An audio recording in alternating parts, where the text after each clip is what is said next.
So, hello again. Doc Bryce here. At ngayon, ang ating menu for today, bola-bola with patola. Okay? Pork, no? So, yung giniling na pork, minash, binubuo ng mga ingredients, yung dahon ng sibuyas, salt, pepper, then yung egg ang nagpa-ano yun sa kanya. So, ginawa natin ganito. Bola-bola. Tapos, mag-ready po kayo ng bawang. Yan yung itatoppings. Ilulutuin yan. Okay? Yaya cook! Go! O, sibuyas na pula. Ay, bawang muna. Bawang. Okay? Ayan. Okay, pagkagisa ng sibuyas at ng bawang, ilalagay na natin ang tubig. Okay, Yaya Cook. Oh. Wow! Tapos, lalagyan natin ng salt and pepper again.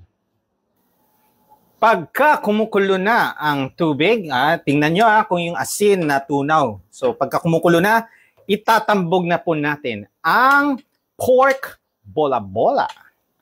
Yaya Cook. Ayun. Napakasimple lang po ito, no? Low carb meal. Okay. Yes. So ngayon, ayan nating pakuluan yan. Tapos, simmer for 20 minutes. Then, ilalagay natin tong patola. Okay. Tapos, another 10 minutes, saka natin titingnan ulit. Tapos, ang toppings natin, garlic. I-fried natin to. Separately natin iluluto, ha? Pagka naluto na yung ating pork bola-bola, eto na ang magiging toppings niya. Pampalasa niyan. And with also pampalasang dahon ng sibuyas. Okay. Napakasimple lang, di ba?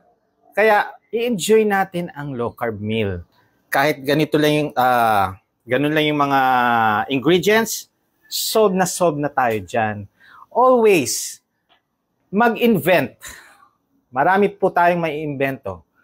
Kaya sinasabi nilang napaka-boring ang low carb. Hindi po. Maniwala po kayo sa akin, may enjoy niyo po. Basta mahalaga sa mga may comorbidities, may diabetes, hypertension, magpa-consult muna bago mag-low carb. Okay? Always adapt and we will evolve. So, ingat po kayo dyan. God bless. Doc Bry here. Bye-bye!